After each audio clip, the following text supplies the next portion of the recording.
Hello and welcome to another episode of the Final Flight podcast. I'm here again with Rich and Joe. Guys, how are you getting on, Joe? How are you feeling? Good, mate. Excited for the meeting and excited to get there.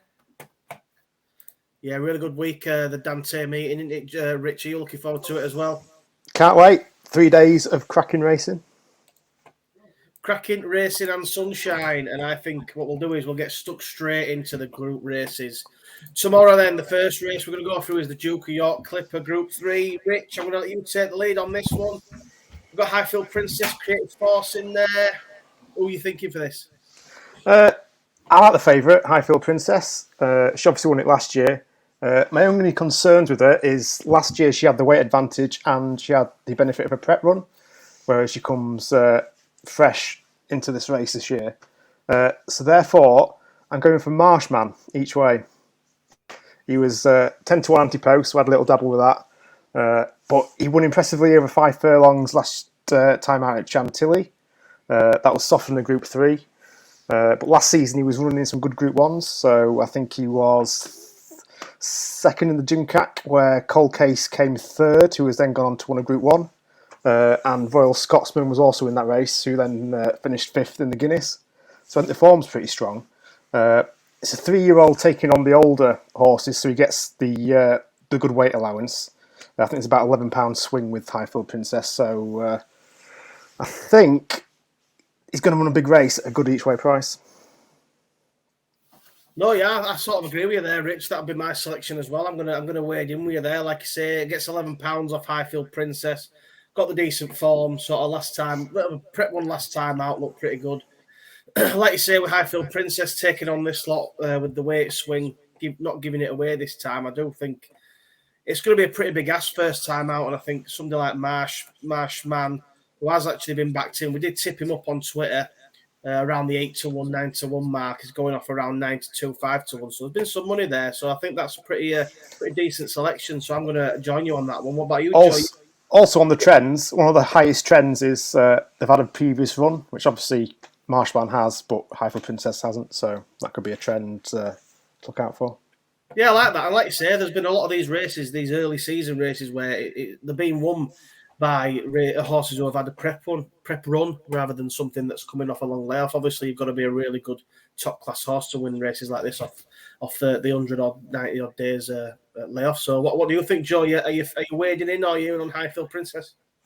No, sort of half and half, really. I mean, obviously, we were there, didn't we, when Highfield Princess won last time? It was very impressive. But like Rich said, I know he's been sorting them out as well, and a few of the trends, swing sort of Marshman's way. I know the prices sort of collapsed as well, so the money has come. And a lot of these horses, Creative Force, you could say, is the run come too soon 4 days ago. Highfield Princess hasn't ran, concedes a lot more weight than last time. And Jason Hart come out, didn't he, and said he's not as confident. It'll be tough to beat these, giving away quite a lot of weight. What I do like, I know it hasn't had a run, is Amarati Anna at 14-1. It ran some really good races last year. Second over in Keeneland in the Breeders' Cup, when beating Creative Force and Highfield Princess and Flotus at the end of the season. So that is really strong form.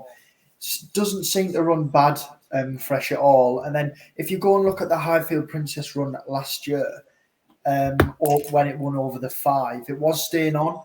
And I just think at 14-1, for me, that is a big price. But Marshman, if you were looking at the price that we tipped up at, I think there'll be some swings in the market still. I think Highfield Princess has gone to joint favourite now with Creative Force, I believe. Is that right? Yeah, I think she has, yeah. Drifted out a touch. I'm looking at 11-4 both at the moment. Yeah, so, Marshman could go off, near enough favourite either way. He's getting hammered in. So it'll be one to look forward to, and it's a great race to sort of start off in terms of group racing. Yeah, like I say, I agree on both points there. I think they're both quite valid. And like I say, I think the race fitness is a big thing for Highfield Princess over 6 furlong, maybe 5 furlongs. The horse might get away with it, but I think over 6, I think it could be found out on on the opening group race tomorrow. So yeah, nice one. So we've got one for some nice picks there. So we'll move on to the next one on Wednesday, which is the Musidora Stakes, the Group 3. 3:35. We've got a really, really nice filly in here with Infinite Cosmos. Obviously, we tipped that up on the podcast. On Twitter the other day. Won very well, and you've got a few unknown sort of first-time out winners all against her. So, Joe, are we putting all those eggs in one basket with Infinite Cosmos? Or have you got something against her? No, I'm with you. I was well taken by her last sort of run. I don't think Ryan ever need to get serious. Really handled the dip very well. Looks very well balanced, and obviously should come on a ton. I know she was beat by Sea of Roses on her first start, but she slept in the stalls.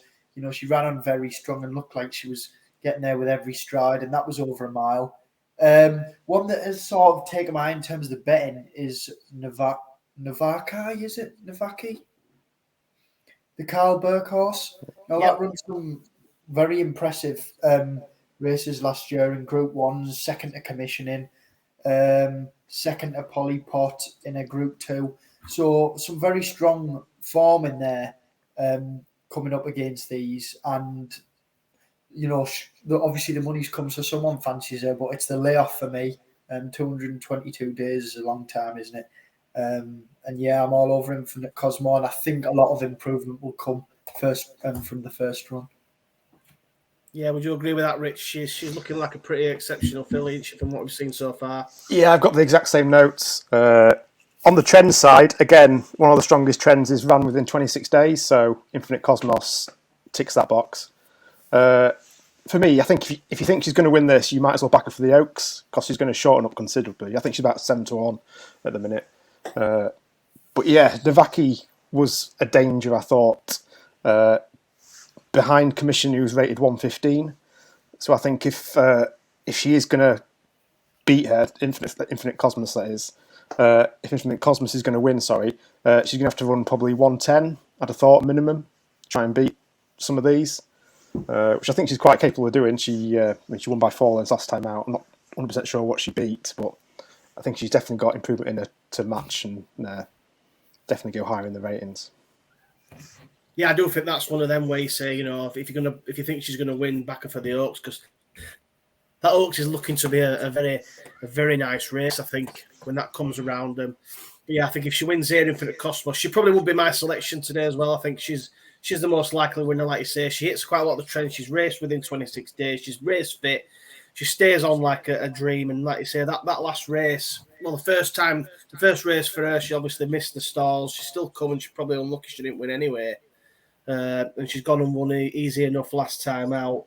And obviously Alba Longa, who was third in that first race, has come and won a handicap pretty easily. So the form is obviously there. The only one that I'd maybe give a little mention to maybe take her on at an each-way price, a couple of quid on there, be Midnight Mile for Richard Fahey, Oisin Oron.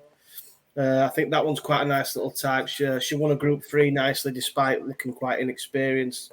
That were over 7 furlong at Newmarket, staying on, which she sort of got blocked off a little bit short of room, and she stayed on quite well. And then she's gone over to Keeneland and again run quite well there. And I think this step up to 1 mile, 2 furlong will suit her down to the ground. So she might be able to run into a place at a sort of 9-1, 10-1 area. So I think she's probably the each way. I might even play a little bit of the forecast with Infinite Cosmos. So that's probably going to be my bet for the day. Right, so that's sort of the group race is done for the Wednesday. Not too much, but have you guys got anything for the handicaps or anything else you'd like to mention for the Wednesday? I've had a quick look through it. Yeah, so the 150, I've kind of landed on Forza Orta. I think they have been nibbled at in the betting. I think he's about 10-1 now. But he's down to a mark of 87 and has won at York last season off 85, so he's not a million miles off that. Was second at this meeting in the same race last year to Gassi, who was now rated over 100. So I think he obviously likes York, and I think he could potentially run well in the 150. Is he coming in? You say second last year. Is he coming in off a lower mark or a higher mark? 83. So he's slightly higher on that. Yeah. So I think he's got potential to at least hit the places. Another one I've looked at is the 1425, a classic Dakota Gold, who loves York. Dakota Gold, the one and Dakota only. Gold. However, I still think he may be a bit too high in the handicap to win this. I know last time he was a big price winner, but he was down in the handicap compared to this time. So I think potentially something might just overtake him because he does like to front run. So I've had another little play on Gulliver at a big price. He's on a big, long losing streak, don't get me wrong. I think his last winning race was at York in 2020. That was off a mark of 102, but he's now down to 92. So plenty of zeros next to the form. Plenty of zeros. They're the sort of ones that win the handicaps, don't they? But yeah, I can say he's down to 92, so he is well handicapped in that regard. So if all things click, he's a 3-time course and distance winner. He's actually a 4-time course winner there, Rich, just checking that minute. So yeah, I think that's a really nice pick. If he bounces back, he's got a right chance, like you say. So yeah, they're my 2 for the handicaps that I've just picked out. Love it. What about you, Joe? Have you got out? Well, strangely enough, I picked the same as Rich in the 150. Obviously, had a prep run. Looked last time when he ran at this meeting, he ran very, very enthusiastically and he was pretty keen, and he just seemed to run out of gas. But Global Storm was 4th, who we all know come at second to Hurricane Lane by a nose at Newmarket and his last run. In 3rd was Just Fine, who's won some good handicaps. His latest one last October by 4 lengths. So the form's sort of really strong. Up £5, but can definitely improve. Seemed to learn to settle as well, which I think is important. And then in the 225, my mention would be to Mr. Wagyu. Now, this guy seems to be a complete plot job of a horse. You know, his record looks horrendous, and then he goes and lands some big handicaps like Ascot. I'm just looking through them now. It's just loading. But he's a big price. He's 16 to 1. His first run back was over 5 furlong with Jason Hart on, where he just looked a bit flat, and then he was dropped back to 5 with a different jockey on soft ground. It never really suited at all. Back up to 6 furlong, Jason Hart back on, who's won every big handicap with him. I'm pretty confident. Yeah, like I say, last July he landed a £60,000 handicap at the Curragh, and then before that he landed a handicap at Epsom, a Class 2. So I think this horse, if it clicks and the horse wants to win and the owner wants to win, I think the horse can win. Love it, nice. I think there's some really nice picks there for the handicaps. Fingers crossed one of them can get over the line and give us a nice price winner. Right, that'll wrap us up for tomorrow then. Fingers crossed we can obviously get some of them in. Are you going tomorrow, Rich, did you say? No, not tomorrow. No, so we're not there tomorrow. Thursday and Friday, though, we'll be there, don't forget. So if you are there, come and say hello. So we're going to move on to the Thursday now, where we're hoping to bring plenty of content to you for the Twitter, but we're going to start with the tips. 225, the Middleton Fillies Stakes, the Group 2. And I'm going to let James take this away with your selection in here. So my selection is going to be Free Wind. I like the favourite. Bless you, Joe. But I think she's going to go really close here. You know, I think she's a top class horse in the making. You know, she won really well. She won really well at Haydock, and that was also after a layoff. So the layoff again this time. Is he sneezing again? Is not something I'm too worried about. She was sort of short of room, shuffled back last time out. She still stayed on strong. Once she got some room, she really kicked on and won quite convincingly, I thought. Dettori takes the ride, so it's probably a steering job if he's on board. You know what he's like in his old age. You want some nice winners. The last time he'd been riding in the Dante, and like I say, I think she's going to want a crack at the Oaks as well. So if she wants a crack at the Oaks, she's got to go and win this. I can see her being a little bit of a sort of an arc horse potentially, that sort of step up in trip. I think she's a good stayer, and I think she's going to have a great chance. And I think at 6 to 4, I think I'll probably have a little bet on Free Wind. So that's my selection for the 225. Who wants to go next, Joe? Take it away, mate. Have you done sneezing? Yeah, no, to be honest, mate, I just literally copy what you said there. last run was sort of the impressive one for me, which showed how classy she really was. Seemed to have a little sparring match with the Sharda on the inside rail. They thought the gap was there. It wasn't. It wasn't. And then I thought race over, and then just shot off. Collected herself well, and come back and won at the line. If you watch the last 100 yards, you'd have thought it was a steering job, and nothing ever happened. So very classy horse.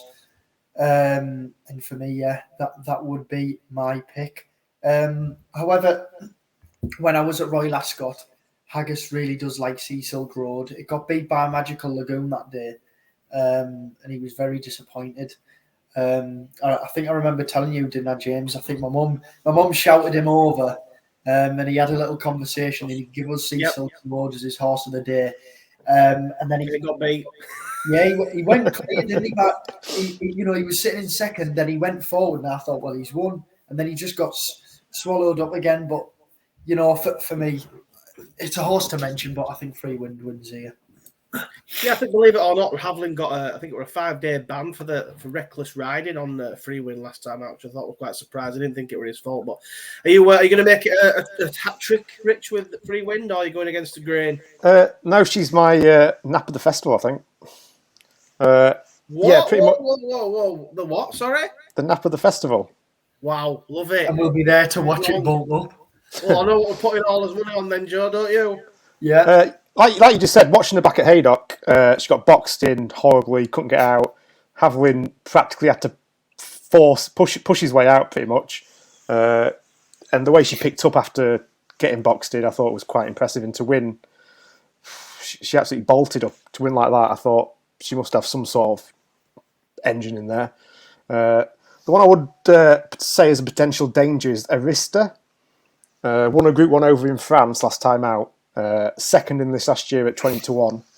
I think she's probably going to be one to follow her home. So yeah, probably forecast. But yeah, Free Wind is my nap of the festival, I think. That is unbelievable. Now I'll put this to you then. Sort of, would you put her up against Infinite Cosmos? Do you think she'd beat Infinite Cosmos? From what I've seen, yes. But if Infinite Cosmos bolts up in her race, then Infinite Cosmos has to go and do it, doesn't she? Whereas Free Wind has shown us what she's got. Can Free Wind not run in the Oaks? I'm trying to find the odds for her, but I can't find her.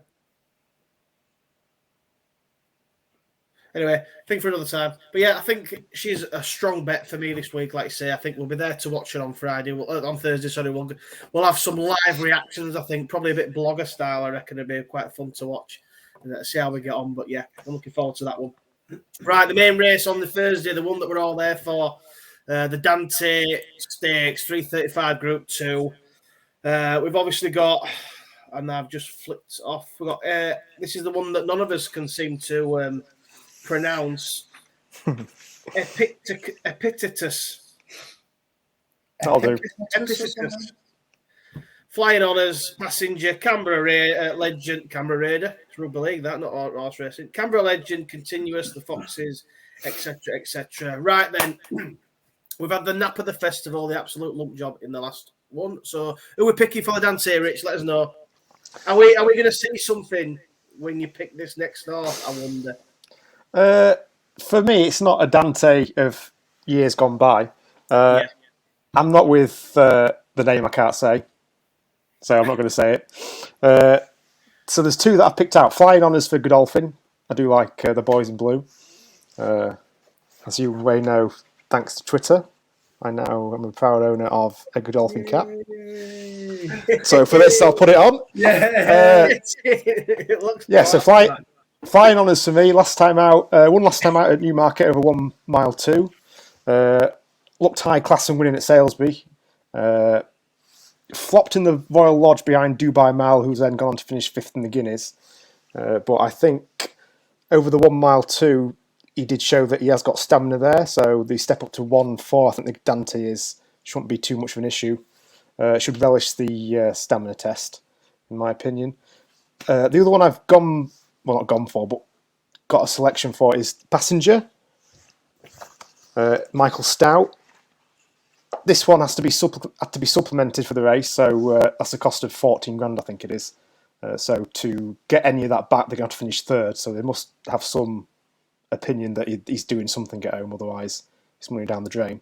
But yeah, the main one I'm going to go for is the Boys in Blue, the Godolphin Flying Honours. Brilliant. If you don't mind, I'm just going to jump in there because my selection is actually one that that Richard just mentioned. I was going to have two each ways against the head of the market. It's like you say, I'm not too sure about this one that we can't name. Don't do it, James. My main selection was Passenger, and I sort of really like this type. I've sort of in my notes. I've sort of. He impressed first time out of Newmarket, 1 mile of good ground, and then obviously they've skipped the listed race at Chester, probably due to the ground to come here. I do think he wants good ground, and obviously we know we're going to get nice, good, fast ground. Step up in trip, I think is the one for him, and I think Passenger will be my main selection. And the only other one I was going to have at a big price was the Ballysax winner, White Birch, and I know that was on the heavy ground. But I just think if you watch that race back, it was a really nice staying type win. And I do think that none of them horses would have suited that ground anyway. And I think coming into good ground, we don't really know if he's gonna enjoy it or what. But he's won at Dundalk on standards, so you'd like to think that he won't mind it being decent ground, not obviously heavy like what it was. So if he can win in heavy, what could he do? It could be a little bit of underrated in the market. So that's sort of 10-1. So they'd be my two each ways. But I really like Passenger. Just a quick one on the trends as well. Only two of the favourites have won in the last 12 years. So potentially whoever's favourite, stay away. Hopefully not Flying Honours. You've sort of got Flying Honours. Mind you, Flying Honours has sort of been pushed out of touch. They've been flip-flopping. Ispiticus, I'm going to say Ispiticus. It's probably wrong, but Flying Honours have been sort of flipping and flopping as favouritism. But be interesting to see who goes off, but I think an each way price Passenger and White Birch. For me, I think White Birch was quite high on the trends as well, hit quite a few of them, but we'll see. So what about you, Joe? Are you flying into Godolphin or are you for something else? I'm with you, mate. I really like Passenger.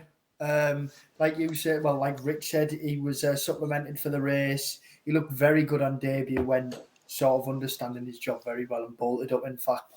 Skip the listed races, so they must know they have a horse in here. But I think it's a very, very trappy sort of race. Epictetus, I'm going to call him. Didn't really set the world alight. Just say that again, Joe. I didn't quite hear that. Epictetus. Carry on. Didn't really set the world alight in his reappearance, but went off a very short favourite and showed some good form. Good. Beat Holloway Boy, second to August Rodin, which obviously he didn't show himself. But no, that's good form. Flying Honours, obviously we know it's a very classy horse. And then one that caught my eye, which I will probably have a little each way on, is the Foxes. Now, his final appearance last year, he beat Dubai Mile and Flying Honours in a Group 2 at Newmarket. Then he finished second in a Group 3 on his reappearance. But I think that was a bit of a sharpener, to be honest. He ran some very good races as a 2-year-old and then comes here as a 3-year-old off a run. So it's to be fair, I've picked the two sort of each way prices there. And like Rich said, favourites don't normally win this. And to be honest, I think the market's been very strange. Epictetus was about 6-1 the other day. It looks like it's been hammered in. And Canberra Legend was about 4s. It's now 13-2. Yeah, I think there's not really been any sort of outstanding horse, prolonged strong support. They've seen sort of horses move in a little more in price and then go back out a little bit. It's been a bit of like a floaty market. Nothing's actually gone in solid and stayed there. So it'd be interesting to see who people latch onto on the day. Definitely. Well, it's interesting for me that the Aidan O'Brien horses went from 4-1 to 7-1 in a matter of a day. Well, I think it would a bit they're unsure whether they were going to go for this. I think you're talking about continuous. I think because obviously his two runs of he's been on good ground and very soft, and I don't know if they skipped a race for yielding, so whether they'll want it sort of better than good. I don't know whether that'll suit, but they've obviously declared him, so that's probably why he's coming a little bit because it's obviously O'Brien. I'm saying it's drifted out. It's gone from it was 4s before the declarations, and now it's the 7s. Um, Probably because we're having absolutely zero rain whatsoever. Yeah, and possibly because Ryan Miller, I believe, rode passenger first time out and's telling Aidan O'Brien and all his boys, get on this special horse. Well, we'll soon find out, matey. We'll soon find out. So obviously Ryan's going to ride for Aidan O'Brien, isn't he? Not Sir Michael Stout. Right, happy there with the Dante. Hopefully one of them's going to win. Fingers crossed it's one we've picked. The other race we're going to do on the... I lose track of the days because it's early in the week. The Thursday is the 4:10, the listed 5 furlong, the Westover anniversary Westover Stakes, the 5 furlong listed sprint. I think this looks like a really trappy race, and I like the look of this. There is one in here that I quite like, but I'm interested to see what you two have gone with first, and I wonder if it's been spotted. But I'm going to let Rich go first on this one to see if he's spotted the one that I've picked. Right, so the two I've gone for. The first one is Desert Cop. Flopped last time out at, I think it was Chester, was it? Or anyway, he flopped and he finished 7th last time out. That was in a Group 3, which was won by Cold Case, so he's obviously a decent horse. What horse was that? Sorry, Rich. So what horse Desert Cop. In the 4:10 on Thursday? Yeah. I think, one second, I'll get you the odds. I'm seeing... Oh, he's a non-runner, so we're not going for that one. So that's an on-runner there. So he's not been declared, so that's a good start. First money back for Rich. Thankfully, the other one I've got is a runner, and it's Silent Words. Oh, that's the one I've gone for. There's one in here that I thought you might have noticed, but carry on. I don't know which one you mean, but anyway, carry on. You'll Silent Words is what I've gone for by the sprint king that is Kevin Ryan. He does like a sprinter, does old Kev. Second in a novice at Hamilton. Travelled impressively, but was just nailed on the line. I think when you're doing 5 furlong sprints, it's all about the break. If you get a good break and can you see it out?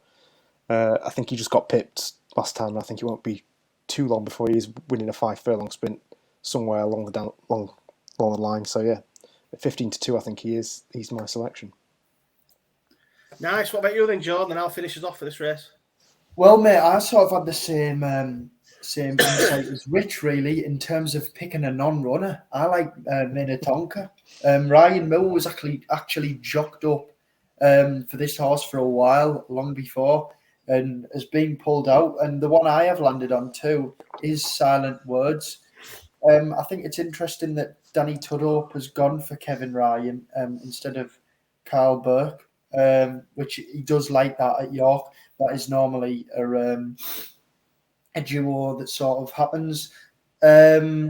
He's obviously only ran once as a 2-year-old when winning at Newcastle. The form looks quite good. And then he was just pipped over 5 furlong at Hamilton in a Class 2, which, could have been used as a sharpener sort of thing. And if you look at the top of the market, Rocket Rodney, last run 259 days, Warbank 295, Hispanic 208. So, he's a fresh horse over 5 furlong. I think that's what you need. Like Rich said, there's no time for sort of sleeping and not being sort of race fit. You've got to be there ready. And I think Danny Tudhope could lead this one home at a big price. Now, all down to James to see which horse he has picked, because I'm intrigued now. Well, I've gone for one at a big price, and it was one that was actually mentioned earlier. I think I know which one you mean now. I've just seen it down at the bottom. And it was a non-runner, and you've got to go way, way, way down the bottom to see this. So I thought, sod it, I'm going to put this up and put a couple of quid each way on this. 20-1 at the moment, and it's Michaela's Boy. Yeah. And then we did tip it up on the Twitter earlier in the week. It was a non-runner, it might have been last week, but I'm just sort of going to go through that. The drop back to a 5 furlong trip, positive after winning, after finishing 4th over 6 last time out. Tends to front run, and I do like front runners at York over 5. I think if he breaks well, he's going to be there or thereabouts. Whether he can pip him, we'll see. But he was sort of keen last time out, didn't really make the 6. Obviously, that drop back. The much better ground here again is what he wants. I think he skipped that last race because the ground went a little bit against him. Obviously, it was a Chester. We know what happened at Chester there. And I think at a big price, I'm willing to have a couple of quid each way on him. That's Michaela's Boy at 20-1. Yeah, I didn't see that one. If it wins, I think just because Rich didn't put him up, he's going to have to buy himself another Godolphin. So that's my selection. I'm going to just put up. Have we got anything else for Thursday's handicaps, or is that us all done for Thursday? We'll move straight on to No, I've got 3 for Thursday. well, 3. Yeah, I'll rattle through them. 13.50. I've gone for. Is it Mondajeb? Is it Mondajam? Pick the one with the worst name. One damage. That's the one. Yeah. He's down to his last winning mark of 97 now after being stuck at the hundreds last season. So I think he's off a winnable mark now. He finished second at York in a listed race to Royal Acclaim, who's rated 107. So I think he's well handicapped and potentially could run quite well. 3 o'clock, I've gone for Eileen Doob, yeah. Twice a course and distance winner. Won here last season over 7 off a mark of 90. Now runs off 92. So that's not horrendous, in my opinion. Tailed off last season in soft, but if the ground's good, which obviously we're not due much rain, so I can't see it going soft anytime soon. I think she could be good to firm, if anything. Yeah, so I think she could bounce back in this. So that's another one. And my last one comes in the 17.20 chess piece. Ryan Moore's on board, finished 3rd last time out in Newbury. Ran in the race that Military Order won, and we all saw what he could do at Lingfield last week. So I think that's potentially a good race, form lines. He was closing on second all the way up to the line, so I think this race potentially could be his to take. Another one in this race, I think potentially we've tipped up before, is Ragnar. I think he's running in this. Rathgar, that's the one. He was beaten favourite last time out, but he got backed into favourite. I think he was a good each way price at the time when we tipped him. He does get a lot of weight off the favourite, which is chess piece. I think he gets about £10, so potentially he could come into this off that sort of weight. So they're the other ones that I'm potentially fancying for the Thursday. I like it. I nearly fell off my seat then when you tipped up a Ryan Moore horse. So, I'm a converted man now. He's on fire. I do like chess piece myself, to be fair. I just had a quick glance. I thought Rathgar was all right. The step up to 1 mile 4 from 1 mile 2 could see a bit more improvement. Like I say, off quite a low weight. Fingers crossed it can run well. But I do think chess piece is quite a good pick for that one. What about you, Joe? Anything else for Thursday before we move on? I've got one in the 10-2 Copper Night. Tim Easterby mentioned this horse when he gave me Cruyff turn, actually, at York. Now, he's won at the track 6 times. You have to go back quite a while from the last time he won at York, but it was over 5 furlong off 8. Let me have a look. I'll find it somewhere. Oh, come on, I've just had it up there and my phone went off. Oh, there it is. In a class 2 off 8 stone 12. He's now off 8 stone 7. Duran Fentiman was on him the last day when Tim Easterby had a horse that won the race. And for me, he sort of shot off and then didn't really finish the race that well. He's been dropped pretty well in the weight, and he gets a lot of weight. And it's typical of Tim to run a horse horrendously and then win at York, because that's what he does best. So I will definitely be having a go on Tim's Copper Night in the 150. Tell you what, could be a very good day on Thursday for us with a bit of luck in the sunshine, a couple of beers and some winners. The fingers crossed. Yeah. Right then, we're going to finish off with the Friday now. We're going to start with the 225, the Fillies listed stakes. I don't know if you've been keeping an eye on this, but I mean, I've got a selection in this. And but the prices have absolutely gone all over the place. I know, Rich, I think you quite like Silver Lady. You mentioned her in the week. She was around 9-2, and then when I checked it again today, she's into 11-8 favourite. So I don't know what's going on. But the selection, I have it's quite a strong selection. So I'm sort of worried if she's even going to run now, but we'll see. But it's Queen for You. I thought she was mightily impressive, the filly for Gosden. Ascot, she was getting £3 from the field, but she travelled well into the race. Still pretty green. She was sort of travelled well in behind, and Havlin was having a sort of very confident ride on her, I thought. She's got a little bit of the breeding. Adam won the Coronation Straight. She's half sister to a Group 2 winner. She's a very big, scopy filly, and I really like the look of her. And a bit of a steady pace, and she quick and clear away. And I thought, as a first time out run, that was extremely impressive. And I think she comes in here with a massive chance. She was about 2-1. She's into 13-8, 7-4-ish. She was favourite for a while, but obviously something's gone on with Silver Lady. The money's come piling in, so it'll be interesting to see what goes on. But I'm going to stick with a Queen for You for Gosden and Robert Havlin. What about you guys? Rich, are you on the Silver Lady at a good price? 1 second. It's back. Yeah, Silver Lady for me. She's obviously one of my 5 horses to follow for the season. So. I'm going to tweet them out. I'll tweet them out later tonight, actually. Yeah, check out the other podcast for the reasonings. But yeah, superstar parent. She won 3 lengths last time out, very impressively. Knew her job well. I just think she's got something about her. She's half sister to Highland Avenue, which I think was a good horse, rated about 115. So I think she can easily run to that sort of level eventually. So I expect her to take this step up in a stride and storm home. Yeah, like I say, there's quite a few in here still that aren't jocked up. I know obviously Buick's on Silver Lady, Robert Havlin's in there, Ryan Moore, Crowley, the usual names, but there's quite a few. I think it might cut up a little bit. Could end up being a bit of a small field. Maybe that's why money's come all of a sudden. But yeah, the thing for me is she showed signs of greenness in her debut, but she still won impressively. So I think if she sorts that side out, the improvement's going to be phenomenal. Yeah, what about you, Joe? Are you with one of our top 2, or have you gone with something else? I've gone with something else, mate. And do you know what? I'm pretty keen on it, and it's Stormy Sea. Half sister to Bay Bridge. Who's on board, Joe? The main man, Ryan Moore. He gets it. No, half sister to Bay Bridge, which obviously we know is a brilliant horse, very impressive. Now I don't know if you watched her debut, but the turn of foot she showed was so impressive all the way around. She was grabbing the bit, trying to slow down, and horses come up either side, and they still didn't panic.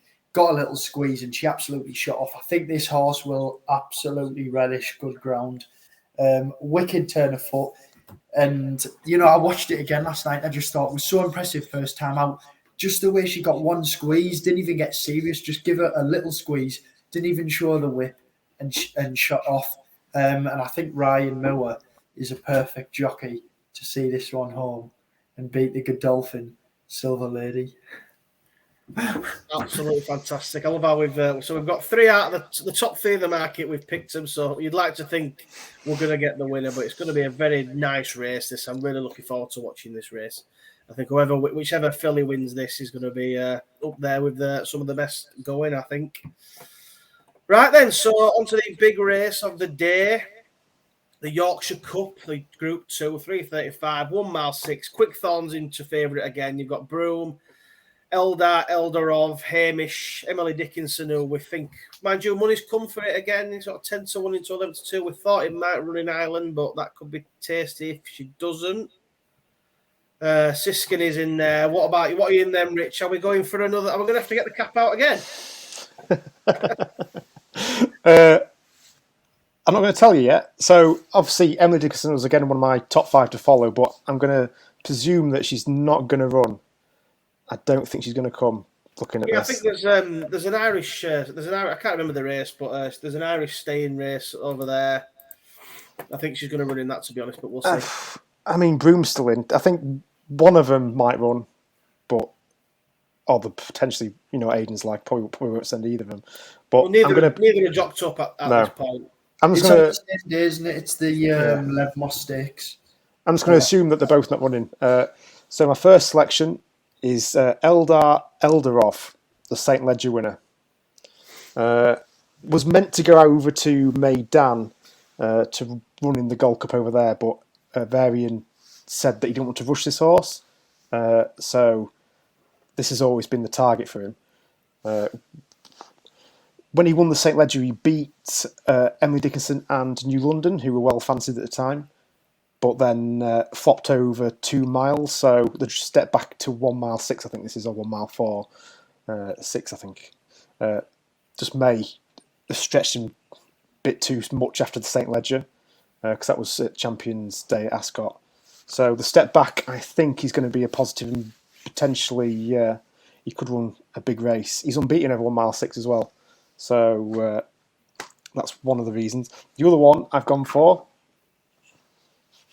Siskiny.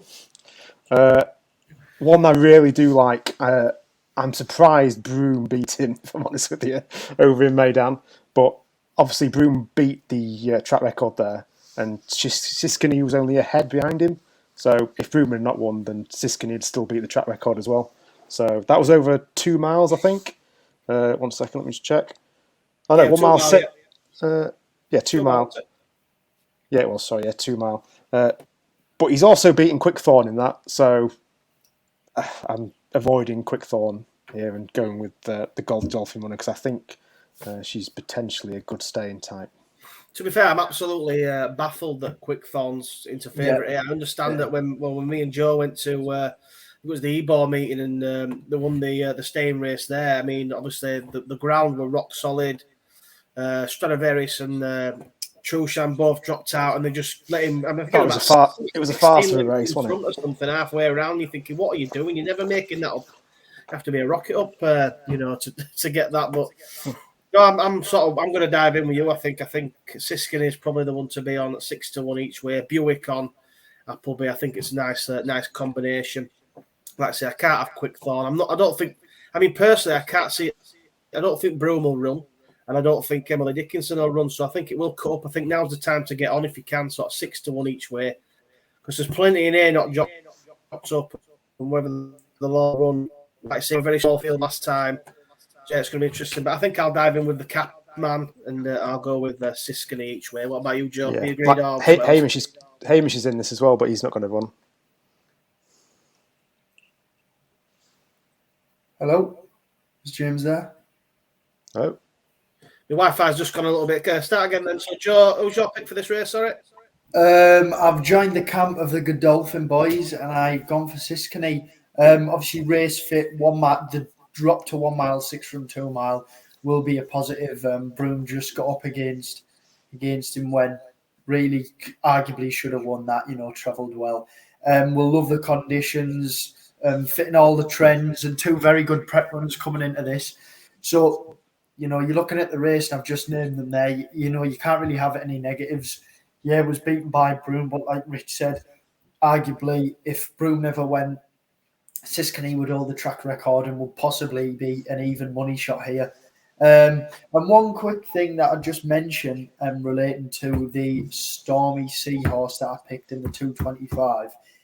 If Broome and Emily Dickinson don't run here, Ryan's only got 2 rides in the first 2 races, one of them being Stormy Sea. So obviously, take notes. Well, yeah, like you say, if he's only got a couple of rides, you no doubt he's probably going to win on at least one of them because he always chuffing does, doesn't he? Yeah. Right then, go on. Eldarov, is it? Yeah. Yeah, that's the other horse I would give a mention to, but I know Rich said he wasn't one to be rushed, but especially this early on in the season, I think race fitness has been proven, a very good thing and a very good thing to have going into some big races. Yeah, I think it's going to be an exceptional day on Friday. I know obviously it's hard when you sort of tip it up for Friday when we're not at the declaration stage. So if he wins, you're both buying caps, yeah? Yeah.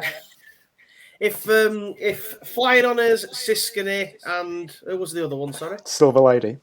If all 3 of them win, I'll get a cap. If Siskiny wins, I'll get a cap. So you ready here, folks? If Siskiny wins, Joe's going to buy a Godolphin cap. I will put a poll up anyway, so we have absolutely no choice to buy one either way. So we'll finish on anything else for Friday. Like I said, it's hard we're not the decorations out, but fingers crossed. If you've got anything now, you can say it, and we'll land a few runners. And at least a few winners, maybe. Go on. Yeah, I've got a couple.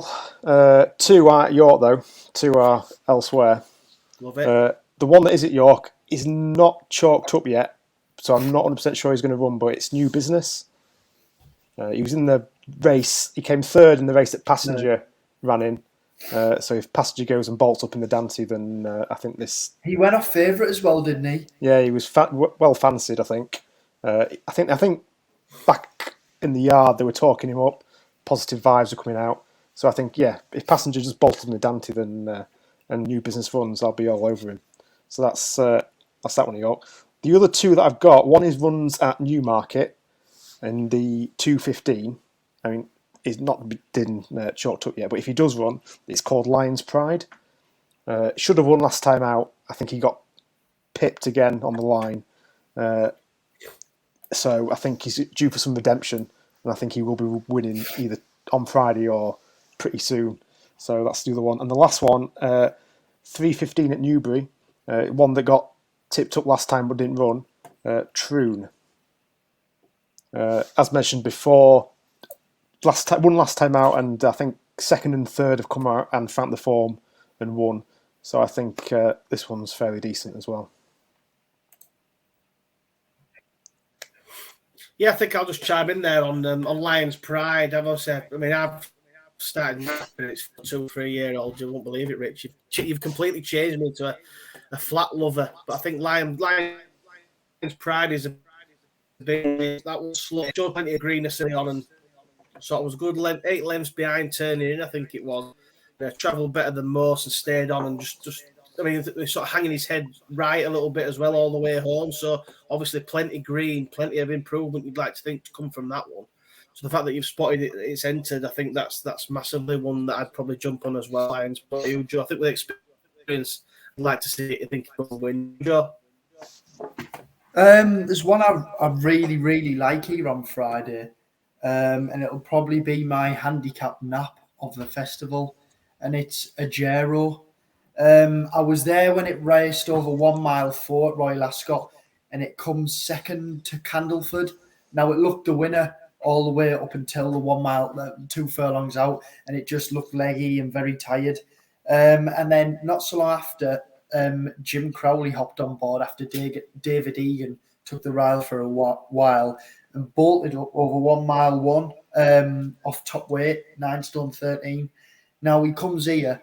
I think Ajero's had 3 rides in between his last win and this, 1 reappearance and 2 at the end of the season. Jim Crowley was on 1, and then he got stepped up. Pat Dobbs was on. He finished right down the field. I think he finished 15 out of 18. Then the next time out, I think Pat Dobbs was on again. He come nowhere. Now the reappearance, I can't remember who they put on, but it wasn't a top jockey. It was at Pontefract, and he come sort of ladder down the field. Jim Crowley's back on, and he's been chalked up on this for a while. It was a horse I did have in the tracker from Royal Ascot. It's only won once on the flat, and Jim Crowley was on, and he hasn't ridden since. He's only ridden it once when it won.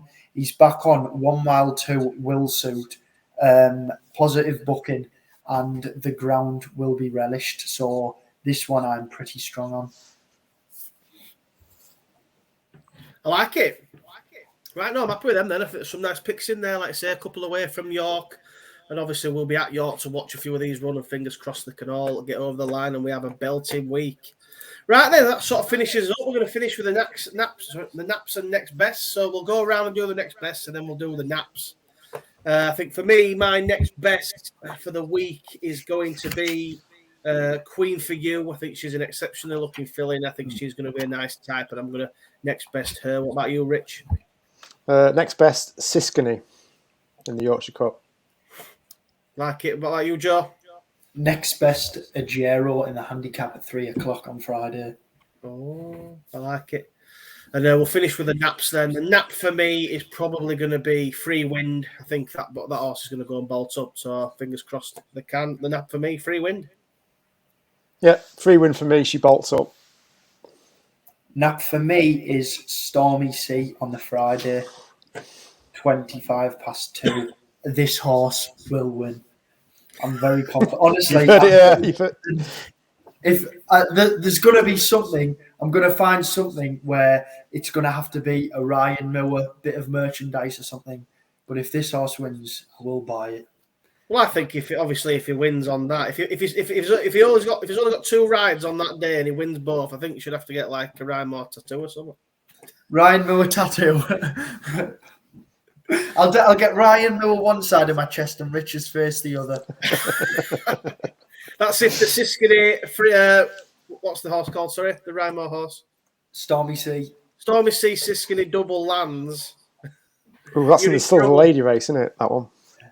The Silver Lady race. Silver Lady's not going to win, so we're not too far.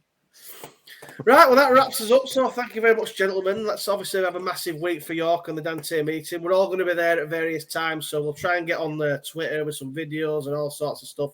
So hope you've enjoyed listening. Like I say, like and subscribe to the channel as per.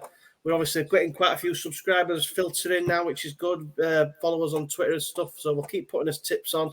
We are in pretty decent profit at the moment. The last 2 months have been pretty good so far, so fingers crossed we can carry that on into York and the Dante starting tomorrow. So final words, lads, any words of wisdom to finish us off? Not really. Be lucky. Enjoy yourself and buy a Godolphin cap, is that it? That's it. Be Be lucky for the boys in blue. Follow our tips. You'll make some money. Enjoy the racing. And you will see our faces jumping around the telly when all our naps and next best bolt up. And we're flying around with loads of money on the podcast. Blue caps all around next time. Yeah, caps all around.